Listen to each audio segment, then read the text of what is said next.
1 Samuel chapter 17. The Philistines gathered their forces for war at Soka in Judah, and camped between Soka and Azekah in Ephes Damim. Saul and the men of Israel gathered and camped in the valley of Elah. Then they lined up in battle formation to face the Philistines. The Philistines were standing on one hill, and the Israelites were standing on another hill, with a ravine between them. Then a champion named Goliath from Gath came out from the Philistine camp. He was 9 feet 9 inches tall, and wore a bronze helmet and bronze scale armor that weighed 125 pounds. There was bronze armor on his shins, and a bronze javelin was slung between his shoulders. His spear shaft was like a weaver's beam. An iron point of his spear weighed 15 pounds. In addition, a shield bearer was walking in front of him. He stood and shouted to the Israel battle formations. "Why do you come out to line up in battle formation?" he asked them. "Am I not a Philistine, and are you not servants of Saul? Choose one of your men and have him come down against me. If he wins in a fight against me and kill me, we will be your servants. But if I win against him and kill them, then you will be our servants and serve us." Then the Philistines said, "I defy the ranks of Israel today. Send me a man so we can fight each other." When Saul and all Israel heard these words from the Philistines, they lost their courage and were terrified. Now David was the son of the Ephrathite from Bethlehem of Judah, named Jesse. Jesse had 8 sons, and during Saul's reign was already an old man. Jesse's 3 oldest sons had followed Saul to the war, and their names were Eliab the firstborn, Abinadab the next, and Shammah the third, and David was the youngest. The 3 oldest had followed Saul, but David kept going back and forth from Saul to tend to his father's flock in Bethlehem. Every morning and evening for 40 days the Philistines came forward and took his stand. One day Jesse had told his son David, "Take this half bushel of roasted grain along with these 10 loaves of bread for your brothers, and hurry to their camp. Also, take these 10 portions of cheese to the field commander. Check on the well-being of your brothers and bring a confirmation from them. They are with Saul and the men of Israel in the valley of Elah, fighting with the Philistines." So David got up early in the morning, left the flock with someone to keep it, loaded up, and set out as Jesse had charged him. He arrived at the perimeter of the camp as the army was marching out to its battle formation, shouting their battle cry. Israel and the Philistines lined up in battle formation, facing each other. David left his supplies in the care of the quartermaster and ran to the battle line. When he arrived, he asked his brothers how they were. While he was speaking with them, suddenly the champion named Goliath, Philistine from the Gath, came forward from the Philistine battle line and shouted his usual words, which David heard. When all the Israel men saw Goliath, they retreated from him terrified. Previously an Israelite man had declared, "Do you see this man who keeps coming out? He comes to defy Israel. The king will make the man who kills him very rich and will give him his daughter. The king will also make the family of that man's father exempt from paying taxes in Israel." David spoke to the men who were standing with him. "What will be done for the man who kills that Philistine and remove this disgrace from Israel? Just who is this uncircumcised Philistine that he should defy the armies of the living God?" The troops told him about the offer, concluding, "That is what will be done for the man who kills him." David's older brother, Eliab, listened as he spoke to the men, and he became angry with him. "Why did you come down here?" he asked. Who did you leave those few sheep with the wilderness? I know your arrogance and your evil heart. You came down to see the battle. What have I done now? Protested David. It was just a question. Then he turned from those beside him to others in front of him and asked about the offer. The people gave him the same answer as before. What David said was overheard and reported to Saul. So he had David brought to him. David said to Saul, "Don't let anyone be discouraged by him. Your servant will go and fight this Philistine." But Saul replied, "You can't go fight this Philistine. You're just a youth, and he's been a warrior since he was young." David answered Saul, "Your servant has been tending his father's sheep. Whenever a lion or a bear came and carried off a lamb from the flock, I went after it, struck it down, and rescued the lamb from its mouth. If it reared up against me, I would grab it by its fur, strike it down, and kill it. Your servant has killed lions and bears. This uncircumcised Philistine will be like one of them, for he has defied the armies of the living God." Then David said, "The Lord who rescued me from the paw of the lion and the paw of the bear will rescue me from the hand of this Philistine." Saul said to David, "Go, and may the Lord be with you." And Saul had his own military clothes put on David. He put a bronze helmet on David's head and had him put on armor. David strapped his sword on over the military clothes and tried to walk, but he was not used to them. "I can't walk in these," David said to Saul. "I'm not used to them." So that David took them off. Instead, he took his staff in his hand and chose 5 smooth stones from the wadi and put them in a pouch in his shepherd's bag. Then with his sling in his hand, he approached the Philistine. The Philistine came closer and closer to David with a shield bearer in front of him. When the Philistines looked and saw David, he despised him because he was just a youth, healthy and handsome. He said to David, "Am I a dog that you come against me with sticks?"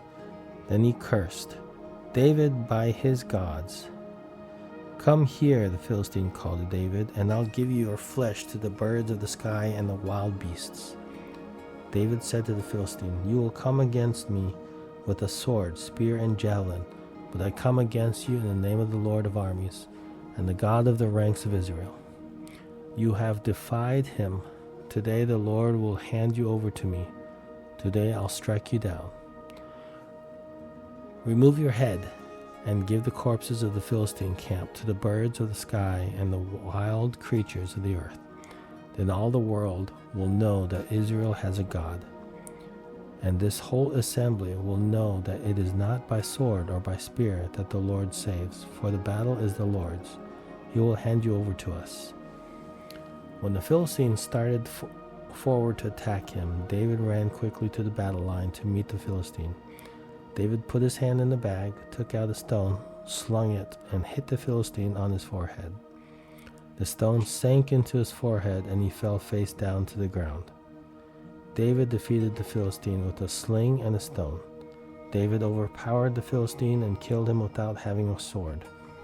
David ran and stood over him. He grabbed the Philistine's sword, pulled it from its sheath, and used it to kill him. Then he cut off his head.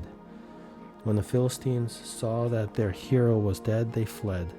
The men of Israel and Judah rallied, shouting their battle cry, and chased the Philistines to the entrance of the valley and to the gates of Ekron. Philistine bodies were strewn all along the Shaaraim road to Gath and Ekron. When the Israelites returned from pursuit of the Philistines, they plundered their camps. David took Goliath's head and brought it to Jerusalem, but he put Goliath's weapon in his own tent. When Saul had seen David going out to confront the Philistines, he asked to Abner, the commander of the army, "Whose son is this youth, Abner?" "Your Majesty, as surely as you live, I don't know," Abner replied. The king said, "Find out whose son this young man is." When David returned from killing the Philistine, Abner took him and brought him before Saul with the Philistine's head still in his hand. Saul said to him, "Whose son are you, young man?" "The son of your servant, Jesse of Bethlehem," David answered. 1 Samuel chapter 18. When David had finished speaking with Saul, Jonathan was bound to David in close friendship and loved him as much as he loved himself. Saul kept David with him from that day on and did not let him return to his father's house. Jonathan made a covenant with David because he loved him as much as himself. Then Jonathan removed the robe he was wearing and gave it to David, along with his military tunic, his sword, and his bow and his belt. David marched out with the army and was successful in everything Saul sent him to do. Saul put him in command of the fighting men, which pleased all the people and Saul's servants as well. As the troops were coming back when David was returning from killing the Philistine, the women came out from all the cities of Israel to meet King Saul, singing and dancing with tambourines, with shouts of joy, and with three-stringed instruments. As they danced, the women sang, "Saul has killed his thousands, but David his tens of thousands." Saul was furious and resented this song. They credited tens of thousands to David. He complained, "But they only credited me with thousands. What more can he have but the kingdom?" So Saul watched David's jealousy from that day forward. The next day, an evil spirit sent from God came powerfully on Saul, and he began to rave inside the palace. David was playing the lyre as usual, but Saul was holding a spear, and he threw it, thinking, "I'll pin David to the wall." But David got away from him twice. Saul was afraid of David because the Lord was with David, but had left Saul. Therefore Saul sent David away from him and made him commander over 1,000 men. David led the troops and continued to be successful in all his activities because the Lord was with him. When Saul observed that David was very successful, he dreaded him. But all Israel and Judah loved David because he was leading their troops. Saul told David, "Here's my oldest daughter, Merab. I'll give her to you as a wife if you will be a warrior for me and fight the Lord's battles." But Saul was thinking, "I don't need to raise a hand against him. Let the hand of the Philistines be against him." Then David responded, "Who am I, and what is my family or my father's clan in Israel that I should become the king's son-in-law?" When it was time to give Saul's daughter Merab to David, she was given to Adriel the Mehelethite as a wife. Now Saul's daughter Michal loved David, and when it was reported to Saul, it pleased him.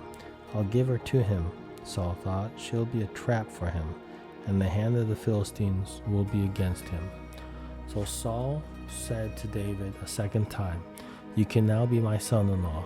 Saul then ordered his servants, "Speak to David in private and tell him, 'Look, the king is pleased with you, and all his servants love you. Therefore you should become the king's son-in-law.'" Saul's servants reported these words directly to David. But he replied, "Is it trivial in your sight to become the king's son-in-law? I am a poor commoner." Then the servants reported back to Saul, "These are the words David spoke." Then Saul replied, "Say this to David, 'The king desires no other bride price except 100 Philistine foreskins to take revenge on his enemies.'" Actually, Saul intended to cause David's death at the hand of the Philistines. When the servants reported these terms to David, he was pleased to become the king's son-in-law. Before the wedding day arrived, David and his men went out and killed 200 Philistines. He brought their foreskins and presented them as full payment to the king to become his son-in-law. Then Saul gave his daughter Michal to David as his wife. Saul realized that the Lord was with David and that his daughter Michal loved him, and he became even more afraid of David. As a result, Saul was David's enemy from then on. Every time the Philistines' commanders came out to fight, David was more successful than all Saul's officers. so his name became well known. 1 Samuel 19. Saul ordered his son Jonathan and all his servants to kill David, but Saul's son Jonathan liked David very much, so he told him, "My father Saul instead intends to kill you, but be on your guard in the morning and hide in a secret place and stay there. I'll go out and stand beside my father on the field where you are and talk to him about you. When I see what he says, I'll tell you." Jonathan spoke well of David to his father Saul. He said to him, "The king should not sin against his servant David. He hasn't sinned against you. In fact, his actions have been a great advantage to you. He took his life in his hand when he struck down the Philistines, and the Lord brought about a great victory for all Israel. You saw it and rejoiced, so why would you sin against innocent blood by killing David for no reason?" Saul listened to Jonathan's advice and swore an oath, "As surely as the Lord lives, David will not be killed." So Jonathan summoned David and told him these words. Then Jonathan brought David to Saul, and he served him as he did before. When war broke out again, David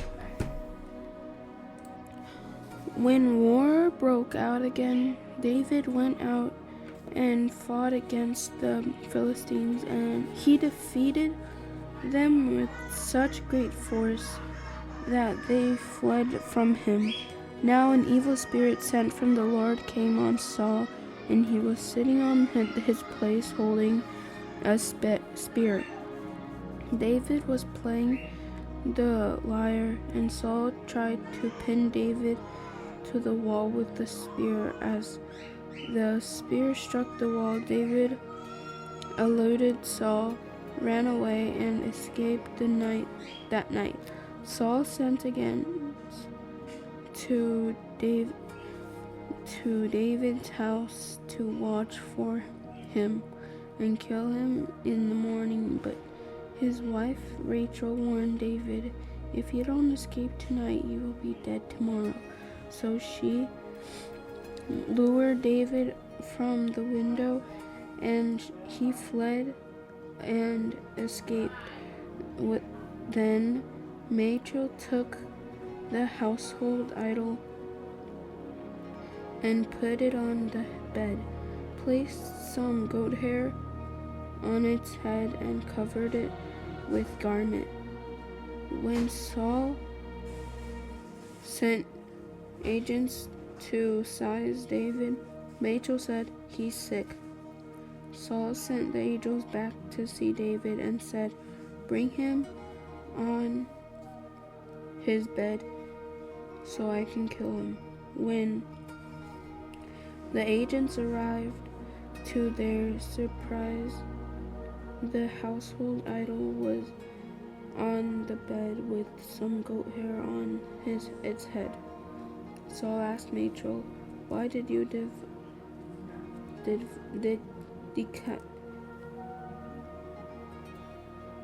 Why did you devise me like this? You sent my enemy away, and he has escaped." She answered him, "He said to me, 'Let me go. Why should I kill you?'" So David fled and escaped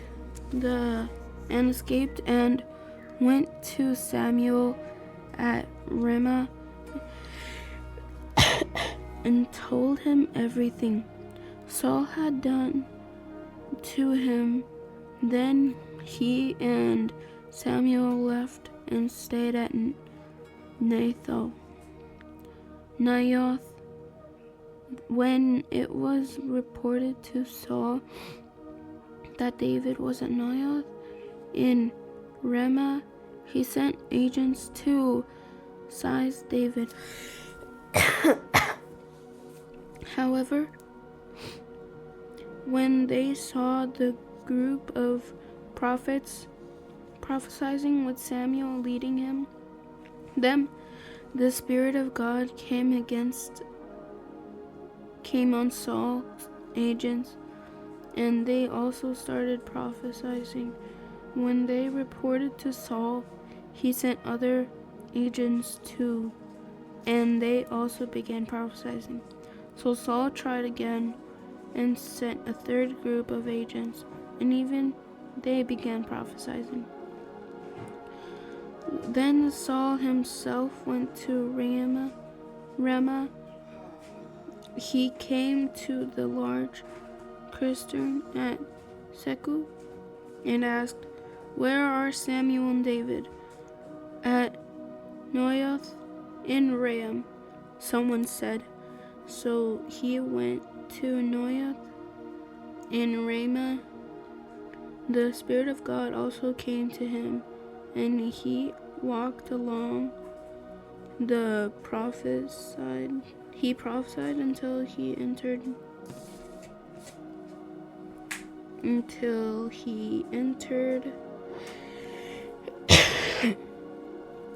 Naioth in Ramah. Saul then removed his clothes and also prophesied before Samuel. He collapsed and lay naked all that day and all that night. That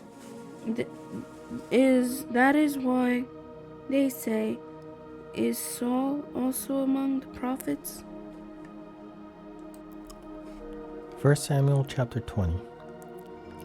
David fled from Naioth in Ramah and came to Jonathan and asked, "What have I done? What did I do wrong? How have I sinned against your father, so that he wants to take my life?" Jonathan said to him, "No, you won't die. Listen, my father doesn't do anything, great or small, without telling me. So why would he hide this matter from me? This can't be true." But David said, "Your father certainly knows that I have found favor with you. He has said, 'Jonathan must not know of this, or else he will be grieved.'" David also swore, "As surely as the Lord lives, and as you yourselves live, there is but a step between me and death." Jonathan said to David, Whatever you say, I will do for you." So David told him, "Look, tomorrow is the new moon, and I'm supposed to sit down and eat with the king. Instead, let me go and I'll hide in the countryside for the next 2 nights. If your father misses me at all," said David urgently, requested my permission to go quickly to his hometown, Bethlehem, for an annual sacrifice there involving the whole clan. If he says, "Good," then your servant is safe, but if he becomes angry, you will know he has evil intentions. Deal kindly with your servant, for you have brought me into a covenant with you before the Lord. If I have done anything wrong, then kill me yourself. Why take me to your father?" "No," Jonathan responded. "If I ever find out my father has evil intentions against you, wouldn't I tell you about it?" So David asked Jonathan, "Who will tell me if your father answers you harshly?" He answered, "David, come on, let's go out to the countryside." So both of them went out to the countryside. "By the Lord, the God of Israel, I will sound out my father by this time tomorrow or the next day. If I find out that he is favorable towards you, will I not send for you and tell you? If my father intends to bring evil on you, may the Lord punish Jonathan and do severely if I do not tell you and send you away so you may leave safely." May the Lord be with you, just as he was with my father. If I continue to live, show me kindness from the Lord, but if I die, don't ever withdraw your kindness from my household, not even when the Lord cuts off every one of David's enemies from the face of the earth." Then Jonathan made a covenant with the house of David, saying, "May the Lord hold David's enemies accountable." Jonathan once again swore to David in his love for him, because he loved him as he loved himself. Then Jonathan said to him, "Tomorrow is the new moon. You will be missed, because your seat will be empty. The following day, hurry down and go to the place where you hid on the day this incident began, and stay beside the rock Ezel. I will shoot 3 arrows beside it as if I'm aiming at a target. Then I will send a servant and say, 'Go and find the arrows.' Now if I expressly say to the servant, 'Look, the arrows are on the side of you, get them,' then come, because as the Lord lives, it is safe for you and there is no problem. But if I say this to the youth, 'Look, the arrows are beyond you,' then go, for the Lord is sending you away. As for the matter you and I have spoken about, the Lord will be a witness, because you and me forever." So David hid in the countryside. At the new moon, the king sat down to eat the meal. He sat at his usual place on the seat by the wall. Jonathan sat facing him, and Abner took his place beside Saul, but David's place was empty. Saul did not say anything that day because he thought, "Something unexpected has happened. He must be ceremonially unclean. Yes, that's it. He is unclean." However, the day after the new moon, second day, David's place was still empty, and Saul asked his son Jonathan, "Why didn't Jesse's son, come to the meal either yesterday or today?" Jonathan answered, "David asked for my permission to go to Bethlehem," he said. "Please let me go, because our clan is holding a sacrifice in the town, and my brother has told me to be there. So now if I have found favor with you, let me go so I can see my brothers." That's why he didn't come to the king's table. Then Saul became angry with Jonathan and shouted, "You son of a perverse and rebellious woman, didn't I know that you are siding with Jesse's son to your own shame and to the disgrace of your mother? Every day Jesse's son lives on earth. You and your kingship are not secure. Now send for him and bring him to me. He must die."